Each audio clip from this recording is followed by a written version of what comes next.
It's me, Steve. In 2025, babysitters aren't kind old neighbors. They're YouTube channels with 200 million subscribers, neon cartoons cranked out for maximum stimulation, autoplaying for hours, pumping out AI-generated content that feels like a fever dream. Forget Sesame Street and Blue's Clues. Kids TV is now an algorithm-powered dopamine machine. A tidal wave of overstimulation, creepy knockoffs, and straight-up disturbing content is shaping our youngest brains, and somehow, it's not just allowed, it's making billions. And parents, they're just hitting play and praying for peace.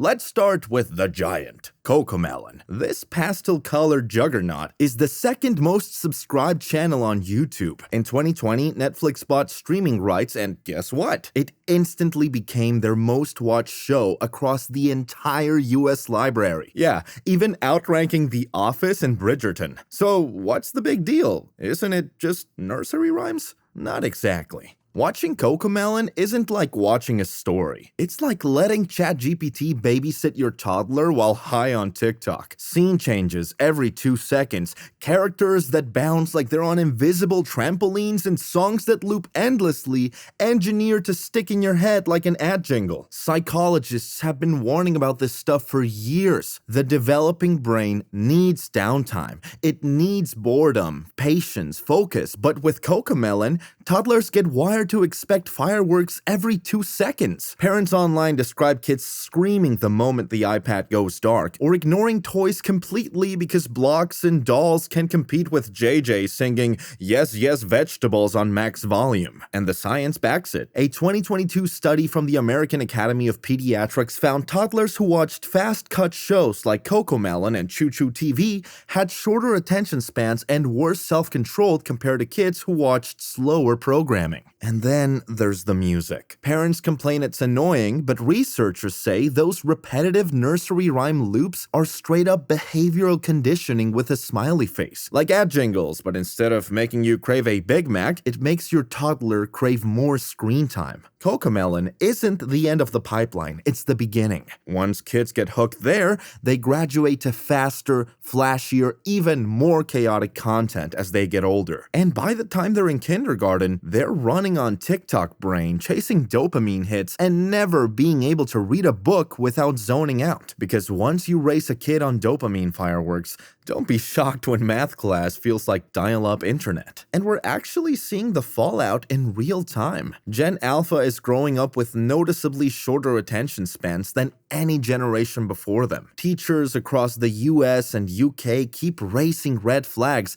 Kids as young as 7 can't sit still long enough to finish a single page of reading without zoning out or looking for the next distraction. Lessons now compete with iPads, Roblox, and TikTok edits cut at Formula 1 speed. And it's not just in classrooms. Parents say their kids tap out of Monopoly after 5 minutes or lose patience halfway through Harry Potter and the Sorcerer's Stone. If something doesn't grab them instantly, they're gone. Back to swiping. Kids aged 8 to 12 now average nearly 6 hours of screen time per day, not counting schoolwork. That's just scrolling, gaming, and videos. For teens, it's closer to 9 hours. That's a full-time job. Meanwhile, Microsoft's infamous survey suggested the average human attention span has dropped to 8 seconds. Yes, 8. Which is officially shorter than a goldfish. Now imagine what that does to kids raised on cocomelon-style fast cuts from age 2. Bedtime stories drag on like they're The Irishman. Even playdates lose to dopamine loops. And the irony is these kids are amazing at tech. They can unlock an iPad before they can tie their own shoes, swipe away YouTube ads faster than adults, and navigate Roblox servers like Wall Street traders. But patience, emotional regulation, they're running on fumes. It's why terms like iPad Kid or Screen Zombie are here to stay. Clips rack up millions of views showing toddlers in restaurants, glued to iPads with glazed eyes, ignoring food and family. Parents post them jokingly, but psychologists don't find it funny. Even Silicon Valley insiders know something's broken. In 2017, former YouTube exec Chamath Palihapitiya admitted he wouldn't let his own kids use the platform, saying social media was ripping apart the fabric of society. If the guy who helped build the slot machine says don't let your kids near it, maybe believe him. And just when you thought short attention spans are the worst of it, YouTube said, hold my juice box. Imagine your 4-year-old sitting down after school, ready to watch their favorite pig jump in muddy puddles. But instead of giggles, Peppa Pig is strapped into a dentist's chair, screaming in pain. Yeah, sweet dreams, right?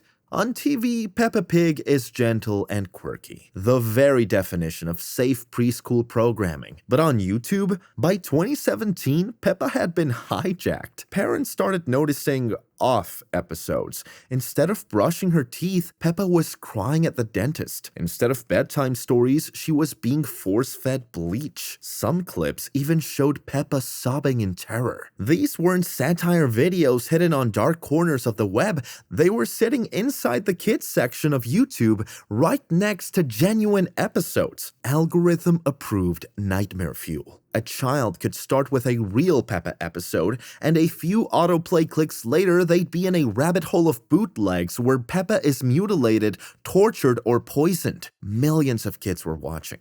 The BBC investigated and found thousands of these knockoff clips, many racking up tens of millions of views before anyone flagged them. They were quickly nicknamed Creepy Peppa Pig videos, and that label stuck. Side effects reportedly were toddlers suddenly refusing to go to the dentist, waking up from night terrors, or developing bizarre phobias. This wasn't harmless. Preschoolers often can't distinguish fiction from reality. If Peppa Pig drinks bleach and screams, a toddler's brain processes that as a real possibility. But the creep factor wasn't random. These videos were mass-produced. Factories of content churned them out, slapped kid-friendly thumbnails on them, and dumped them online to farm ad revenue. And instead of filtering them out, YouTube's algorithm was actively recommending them. And that was just the kiddie pool.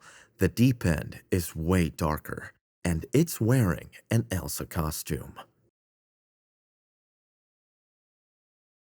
Between 2016 and 2018, YouTube Kids was overrun with thousands of bizarre, low-budget videos featuring kids' favorite characters. Elsa from Frozen, Spider-Man, the Joker, Minions, all the icons of childhood, but trapped in scenarios that looked like deleted scenes from a horror movie. We're talking Elsa getting syringes stabbed into her arm, Spider-Man tied up and sobbing, babies being force-fed bleach, pregnant cartoon princesses undergoing bloody surgery, even minions crying in coffins. Parents first realized something was wrong when toddlers started describing things that had never happened in actual Disney or Marvel shows. One mom recalled her 3-year-old talking about Elsa bleeding. Another dad was confused when his son described Spider-Man locked in a coffin. And this wasn't a handful of trolls. Investigators uncovered shady studios churning out these clips by the hundreds. Some were crudely animated. Others acted out by adults in cheap costumes. The motive?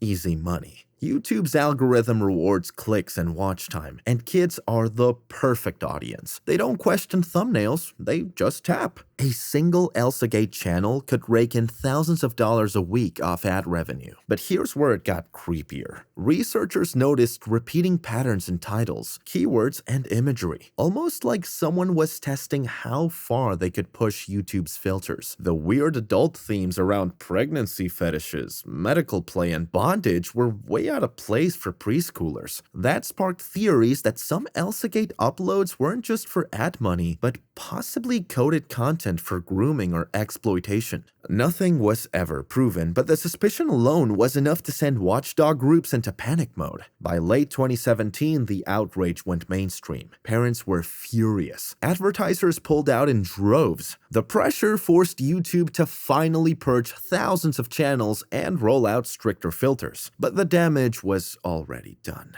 Millions of kids had seen it, millions of parents had lost faith, and the internet had exposed an ugly truth. Even the safest platform for children could be hijacked by people chasing clicks and ad dollars. Well, at least back then, some poor guy still had to wear the Spider-Man suit, or some studio had to crank out dodgy flash animations. But now, AI can pump out nightmare fuel faster than your toddler can spell subscribe. Now, anyone with a laptop can generate an endless flood of so-called kids' cartoons in minutes. No storyboard, no animator, no quality control required. This stuff looks soulless. Cartoon characters that move like broken puppets, their mouths glitching off sync, and plots that make zero sense. And yet these videos still rack up views. Algorithms don't care about quality, just quantity. To YouTube's algorithm, a glitchy AI cartoon with the tags Elsa, nursery rhyme kids looks exactly the same as a genuine Sesame Street clip. With AI, the scale is unthinkable. Back in 2017, a shady studio might have uploaded a dozen disturbing elsagate videos in a week. In 2025, one person with Midjourney and Runway can upload hundreds of clips per day. Multiply that by thousands of channels and you get a tidal wave of toddler nightmare fuel. TikTok has already seen waves of this. Search kids cartoon and you'll find AI-generated Paw Patrol knockoffs where Chase glitches into a monster, or a Peppa Pig lookalike with extra limbs. Even YouTube Kids is still littered with cheap AI songs, complete with algorithm-bait titles like Superhero Dr. Elsa Spider Baby Funny Learn Colors. The platforms are completely overwhelmed. Moderators can't keep up because moderation is still human speed. Even YouTube insiders admit it's whack-a-mole. Take one video down and 10 more pop up. And kids notice the weirdness. They might not articulate it, but parents report toddlers looking disturbed or unsettled after watching AI clips, even when the video isn't explicitly violent. That's the uncanny valley for toddlers. Bright colors, cheerful music, but faces and voices that feel wrong. And surprise, surprise, when you feed kids an all-you-can-eat buffet of digital junk, don't be shocked when they start spitting fire at bedtime.